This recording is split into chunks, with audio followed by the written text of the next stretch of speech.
आप सभी का खैर मकदम है आपके अपने official YouTube channel chalk and duster academy में एक बार फिर से। और आज आप लोगों के लिए एक बहुत ही शानदार वीडियो में लेके हाजिर हुआ हूँ जो आई है एनटीए की तरफ से, यानी कि नेशनल टेस्टिंग एजेंसी की तरफ से। आप लोग देख सकते हैं 2 जनवरी 2025 यानी कि नए साल के दूसरे दिन ही आपके लिए ये पब्लिक नोटिस जो है वो जारी कर दिया गया है एनटीए ने। आपको मालूम होगा कि अब जो है जितने भी तमाम सेंट्रल यूनिवर्सिटीज़ हैं जिसमें हम लोग CUET के तहत क्या होता है, एग्ज़ाम होता है, सेंट्रल यूनिवर्सिटी एंट्रेंस टेस्ट जो है वो आपका तमाम यूनिवर्सिटीज़ में जो है वो होता है, ख़ास तौर पे पीजी कैटेगरी में यानी कि एमए में। हालांकि यूजी में भी होता है लेकिन अभी यूजी के फॉर्म नहीं आए हैं, अभी सिर्फ और सिर्फ एमए के जो है वो फॉर्म आए हैं, यानी कि पोस्ट ग्रेजुएशन प्रोग्राम के आपके जो है फॉर्म आ गए हैं। अब इसके जो फॉर्म भरने की तारीख है वो कब से है और इसमें जो है वो आप लोग कैसे अप्लाई कर सकते हैं, सारी चीज़ें जो यहाँ पर जो है वो मेंशन कर दी गई हैं। हालांकि आप लोग जो है वो अगर अपीयर में भी हैं ग्रेजुएशन के, तब भी आप लोग जो है वो इस फॉर्म को जो है वो भर सकते हैं। आप बीए कर रहे हों, आप बीकॉम कर रहे हों, या फिर आपने बीएससी की हुई हो या अपीयर में हो, तो भी आप जो है वो अप्लाई कर सकते हैं। 2025 और 26 का ये CUET पीजी क्या है, कंप्यूटर बेस्ड टेस्ट का जो फॉर्म है वो आ गया है। आप लोग देख सकते हैं यहाँ पर, आप लोग देखेंगे ये online submission of application form जो है वो आपके 2 जनवरी से भरने शुरू हो गए हैं और ये 1 फरवरी 2025 तक जो है वो आपके अवेलेबल रहेंगे 11:50 पे रात्रि के, यानी कि रात के।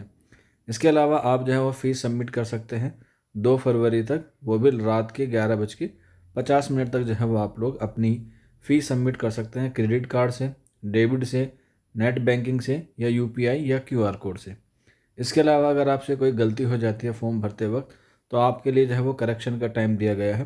करेक्शन के लिए 3 दिन दिए गए हैं, 3, 4, 5 फरवरी तक जो है वो आप अपना क्या कर सकते हैं, करेक्शन कर सकते हैं। इसके अलावा फिर उसके 1 महीने बाद आपकी जो है वो एग्ज़ाम सिटी जो है वो अनाउंस कर दी जाएगी मार्च में। और इसके अलावा जो है वो आप लोग देख सकते हैं डेट ऑफ एग्जामिनेशन भी क्या कर दी गई है, जारी कर दी गई है। लेकिन अभी शेड्यूल जो है वो जारी नहीं किया है कि कौन से एग्ज़ाम का कब होगा, लेकिन इन्होंने बता दिया है कि 13 मार्च से लेकर 31 मार्च के बीच में ही आपके क्या होंगे, एग्ज़ाम होंगे।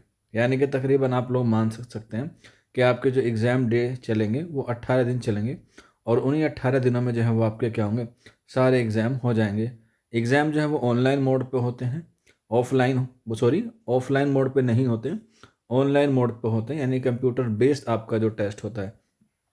इसके अलावा रिस्पॉन्स शीट और आपका जो रिज़ल्ट है वो जारी कर दिया जाएगा एग्ज़ाम के बाद। उसके लिए आपको यहाँ पर जो है वेबसाइट दी गई है www.nta.ac पर, या आप लोग CUET PG की वेबसाइट पर भी देख सकते हैं। अगर आपको कोई हेल्प चाहिए या आप लोग कोई परेशानी है, आप लोगों को कोई दिक्कत आती है, तो ये इनका नंबर दिया गया है। यहाँ पर इनका ईमेल आईडी भी है, आप इस पे जाकर जो है वो क्या कर सकते हैं, मेल कर सकते हैं। ये जितने भी सेंट्रल यूनिवर्सिटीज़ होती हैं, जिसमें हम लोग दिल्ली यूनिवर्सिटी की बात करें, जवाहरलाल नेहरू यूनिवर्सिटी की बात करें, इसके अलावा मानू मौलाना आज़ाद नेशनल उर्दू यूनिवर्सिटी, इसके अलावा जामिया मिल्ले इस्लामिया, इसके अलावा अलीगढ़ मुस्लिम यूनिवर्सिटी, इसके अलावा AU यानी कि इलाहाबाद यूनिवर्सिटी, इसके अलावा BHU, इसके अलावा जम्मू एंड कश्मीर यूनिवर्सिटी और भी दीगर यूनिवर्सिटीज़ होती हैं जिसमें जो है PJ के जो एग्ज़ाम है वो आपके कंडक्ट कराए जाते हैं। लेकिन उसमें भी जो है कुछ सब्जेक्ट होते हैं जो CUET के अंदर नहीं आते हैं, उसके लिए जो है मैं आपको अलग से वीडियो प्रोवाइड करा दूंगा। बाकी जो बच्चे CUET central university entrance test PG में जो उनका सब्जेक्ट है उर्दू, उसकी तैयारी करना चाहते हैं तो वो हमारे यहाँ बैच से जुड़ सकते हैं। आप अपना नाम, अपने स्टेट का नाम और CUET 2025 लिख के आप लोग 9045220432 पर मैसेज कर देंगे तो आपको सारी इन्फॉर्मेशन जो है वहाँ पर ऑटोमेटिकली मिल जाएगी। अगली वीडियो में मैं आपको बताऊंगा कि फॉर्म भरने के लिए आपको क्या क्या डॉक्यूमेंट्स की ज़रूरत है, तो आप लोग जो है वेट कर सकते हैं। मिलते हैं आप लोगों से जल्दी नेक्स्ट वीडियो में। शुक्रिया फॉर वॉचिंग दिस वीडियो।